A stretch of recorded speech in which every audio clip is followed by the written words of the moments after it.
Hi, Movies Recaps here. Today I will show you a crime, drama, thriller film from 2020 titled Run, Hide, Fight. Spoilers ahead, watch out and take care. Our protagonist is Zoe Hull, a teenage girl that struggles with the death of her mother. In fact, she thinks she can still see her around, and even has whole conversations with her. This has caused her to shut down emotionally and has also put some strain on her relationship with her father Todd, who is trying his best to connect with her through activities like teaching her to hunt. It is during one of these hunts that he passes on some important wisdom to her. She must always take care of unfinished business. The advice resonates with Zoe, so when her shot doesn't finish off a deer, she ends it suffering by hitting its head with a rock. After returning from their little hunting trip, Todd tells Zoe that maybe they should see a therapist again because Zoe is cutting herself off from everything she cares about. This comment angers Zoe, and they start arguing over it for what obviously isn't the first time. Luckily, they are interrupted by her best friend, Lewis Washington, who has come to pick her up in his car. On their way to school, they exchange insults with some bullies in another car. They also notice their classmate, Chris Jellick, planting a strange device in the middle of an open field, but they think it is just a prank. At school, Lewis tries to ask Zoe to prom, but Zoe dislikes the idea. Lewis thinks Zoe is shutting down too. This irritates her the same way it happened with her dad. She leaves for the bathroom after Lewis accidentally spills a drink on her and finds Anna Jellick moving the ceiling panels. Anna leaves the bathroom in a rush, so Zoe takes the opportunity to check the panels she had moved, but finds nothing behind them. Several incendiary devices are set off around town, except for the one Kip Quaid leaves at the school's front office. Having so many fires burning at the same time means the roads are clogged and first responders like law enforcement and firefighters are overwhelmed. At school, a van suddenly crashes into the cafeteria, carrying two armed teenagers. The leader, Tristan Voy, and Chris Jellick. They're soon joined by Anna Jellick and Kip Quaid, who are also carrying weapons. After shooting various students, Tristan asks everyone to use their phones to tell their parents what is going on. Lewis calls his mom and leaves a message telling her he doesn't have any regrets. Meanwhile, Zoe learns what is going on thanks to a wounded girl that enters the bathroom and dies there. She escapes by crawling through the bathroom ceiling and falls into the school kitchen, where the cook is also hiding. When Chris comes to investigate the noises, the cook tries to confront him, but he shoots her.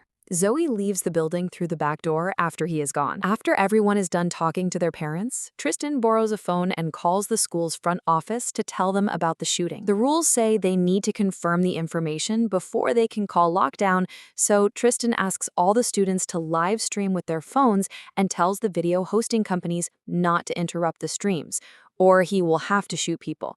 As he starts giving a speech about entropy and truth, the school's principal and security guard arrive at the cafeteria to get their confirmation. The principal tries to talk Tristan down by apologizing for not listening to him before, but Chris shoots him while allowing the guard to escape. Tristan asks everyone to turn off their recordings except for the one with the most viewers, which happens to be Lewis and his streaming on the school's social page.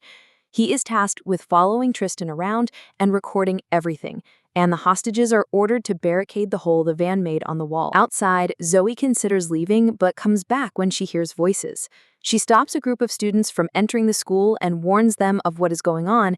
They all leave except for Zoe's friend Cora, who accepts helping Zoe warn the other classes that are still inside. One of the teachers thinks they're pulling a prank and ignores them, so to have better luck with another classroom, they break a window. This time, they are heard, and the whole class escapes through the window while Zoe activates the fire alarm. This proves to be useless because Anna goes into the electrical room to disable the alarm and cut off power. Right after the school's front office calls for lockdown, the homemade bomb Kip left there earlier explodes. The police finally arrive then, and Sheriff Tarsi starts closing the perimeter. The situation is finally making it to the news as well. Although they are not showing the stream, they are recording from outside. Irritated, Tristan tells the phone camera that the public wants to see him, not some reporter. Meanwhile, Zoe is searching the school to tell any remaining students to get out, but Anna finds her and starts shooting at her. Her leg is wounded before she manages to run away and hide in a room filled with balloons that allow her to sneakily jump on Anna when she follows her. The girls fight for the gun. Zoe overpowers Anna and shoots her. With Lewis still recording, Tristan goes to the Spanish classroom to take those students with him to the cafeteria. The teacher tries to reason with him. Tristan responds by making her take off her blouse. He is about to touch her inappropriately when Lewis interrupts him by saying he has some questions from the watchers, effectively taking Tristan's focus away from the teacher. He wants as much attention as possible, so he's willing to answer those questions. Tristan explains this plan took him 14 months to make it sing, since he had to research the building blueprints,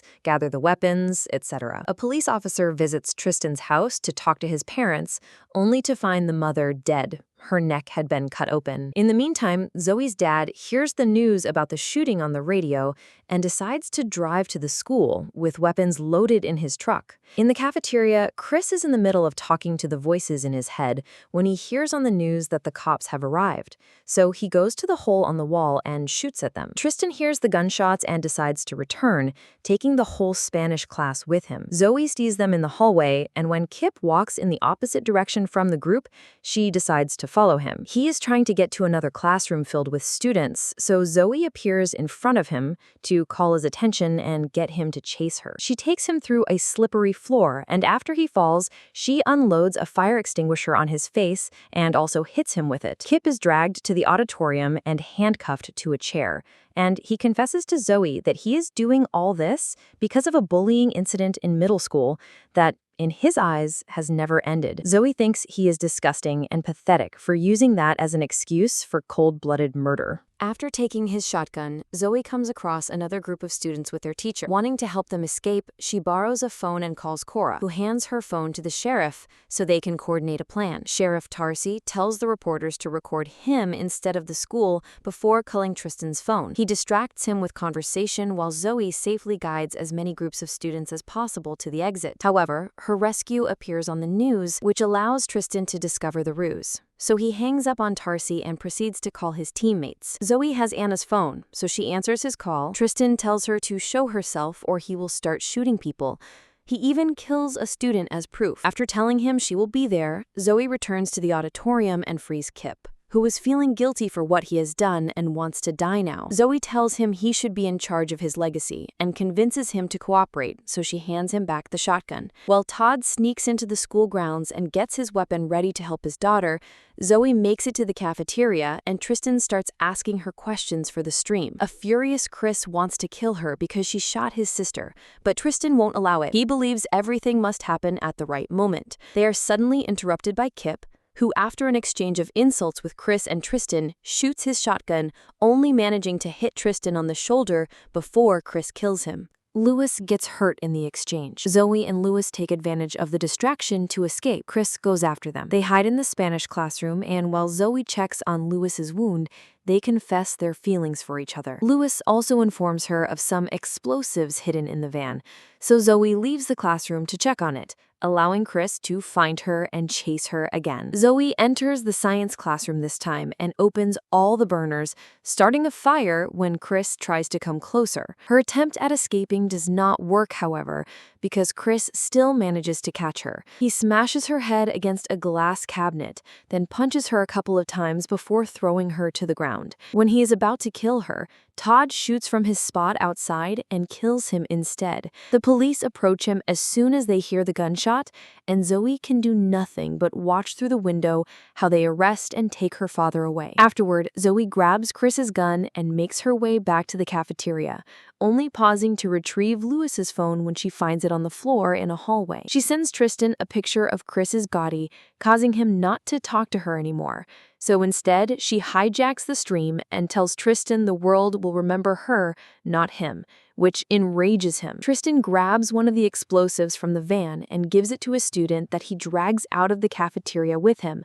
Zoe sees them leave, so she takes the chance to go in and tell all the hostages to run now that Tristan's gone. There is still the little issue of the bomb in the van, which Zoe solves by putting the shift in reverse and jamming the gas pedal with Chris's rifle. This causes the van to move outside and explode in the parking lot. SWAT uses this opportunity to enter the building, and they mistakenly arrest Zoe while she's trying to find Tristan. An explosion coming from the next room reveals Tristan's body, and while the SWAT takes care of it, Zoe sees her mother, who tells her she loves her and wishes her goodbye before disappearing for good as Zoe cries her heart out. Outside the school, Sheriff Tarzi frees Zoe, shakes her hand, apologizes for the incorrect arrest, and praises her actions. Zoe responds by asking him to allow her to see her father. Todd is inside a police car, handcuffed, but he still has a heartfelt talk with his daughter. They repair their relationship and reassure each other of how important they are in their lives. After making sure Lewis is fine, Zoe notices Tristan sneaking out of the school. He had faked his death by changing his clothes with the other student, so cops would initially think the burned body was his. She recovers Todd's rifle and follows Tristan into the woods, where he is getting some money and a passport out of a box he had hidden under a bridge as part of the plan. Zoe does not hesitate to shoot him from afar, then comes closer, noticing the shot was not enough to kill him. She mentions the advice on unfinished business her dad had given her while hunting and picks up a big rock to finish Tristan off. Yet when she brings it down, she does not hit his head. She drops the rock in the river instead. Zoe decides to leave him there to die because, unlike an animal, suffering is what he deserves.